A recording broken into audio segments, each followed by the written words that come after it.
Hello, good morning mga idol. Ang topic for today natin is tungkol sa nag-aral ka ba bilang isang handler o experience bilang isang handler. Saan ka ba dito?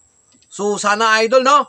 Huwag nyong kakalimutan itong panuorin ng tapos at makinig para makita po natin kung ano ba ang komento ng bawat isa. Ngayon, kung medyo marunong ka na ng konti, pwede ka magkomento, huwag kang mahiya. Para at least mababasa po natin dito at mababasa ng ibang mga handlers natin kung saan po ba o ano po ba talaga ang tama mga idol. Kasi ang experience idol is sinasabi nila is mas magaling kaysa sa nag-aral. Siyempre kung hindi ka naman nag-aral, hindi mo matutunan yung mga idea, no? Doon sa tinuturo. So, i-discuss natin yan ngayon mga idol, no? Sana, pag bago ka lang, follow, subscribe sa ating channel para updated po lagi tayo dito mga idol. So, kung nag-aral ka kasi idol, mas advantage, no? Kung nag-aral ka bilang isang handler, kasi matutunan mo yung mga routine na gagawin mo sa iyong mga manok. Ibig sabihin, may idea ka na sa kung ano ba ang dapat na gawin, no? About medication, about sa routine exercises, about sa hipo ng manok, about sa feeding, about sa pointing, about sa monitoring, observation, at saka quality time. Natutunan mo yan doon. Samantalang yung experience idol, syempre ikaw yung mangangapa. Dahil wala ka pang idea, kailangan magtanong-tanong, mananaliksik, no? Kaya pumapasok po tayo sa mga ganitong content para matuto po tayo ng konti. Yan. Hindi kisyo, lahat ng mga handlers, mga idol, kahit magagaling na yan, nagkakamali pa rin yan. No one is perfect mga idol, no? Walang perfecto. Gaano man kagaling, how many times ka na mag-champion, sinisigurado ko sa'yo, hindi lahat swerte. Oo, kasi seasonal. Oo, ang importante lang mga idol is matutunan lang natin yung mga bagay-bagay na magkaroon tayo ng proper na gagawin sa ating mga alaga. Tandaan mga idol, no? Wala pong natuto ng pamabilisang pamamaraan. Lahat po yan ay nanggaling sa zero, step by step, hanggang sa matuto. Yung iba, how many years bago nila matutunan yung lalim, no? Ng kaalaman dito sa pagsasabong. So advantage dahil nakapag-aral ka, natutunan mo yung mga bagay, no? Ngunit hindi po yan basihan mga idol. Dahil pagka nakatapos ka na sa sinasabing pag-aaral about sa pag-handler, may certification ka na, kailangan mo pa rin idol ng experience.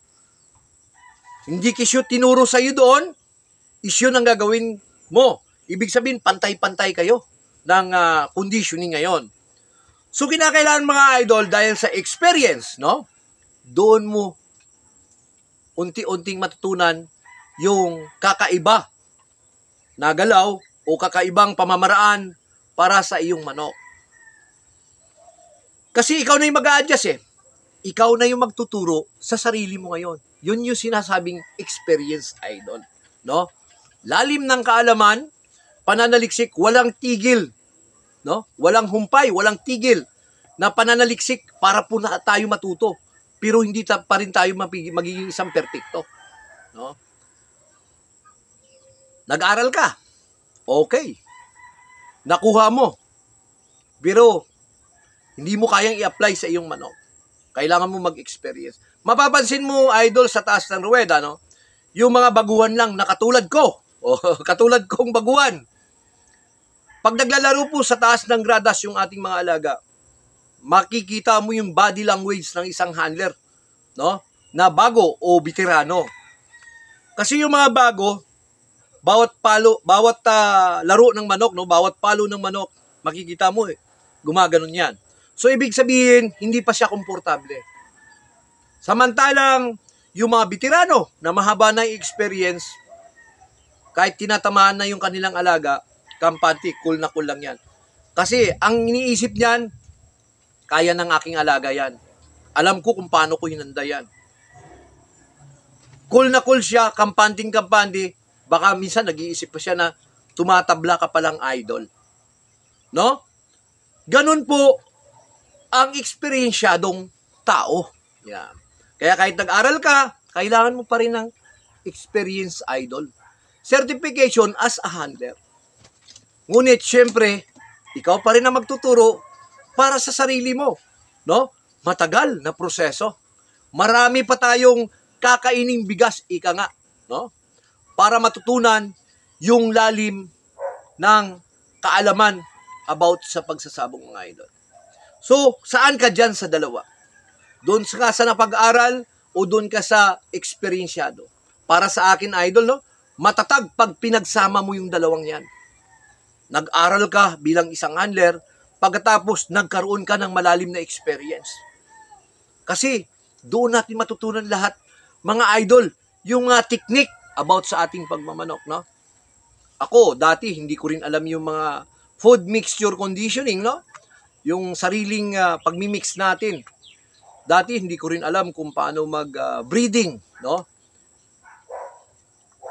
Lahat yan ay natutunan ayon sa ating experience, no?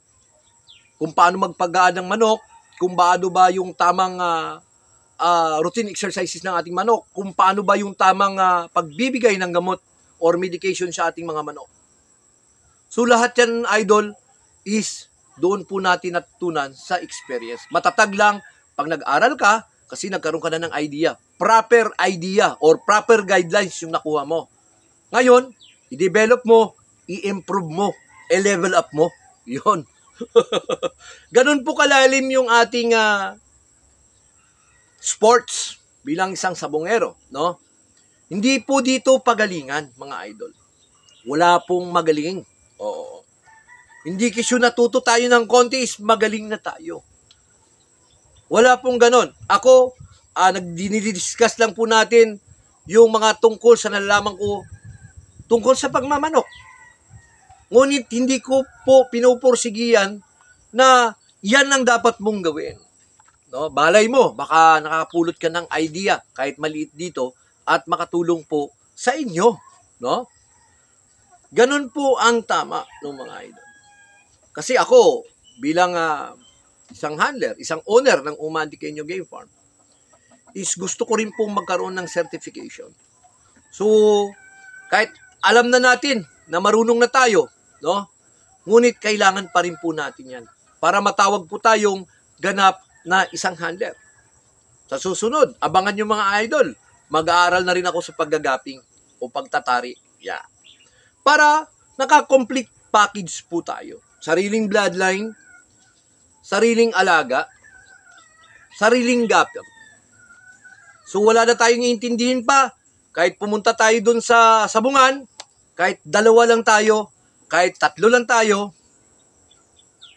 wala kang kaba. Yun yung pinaka-importante sa lahat, mga idol.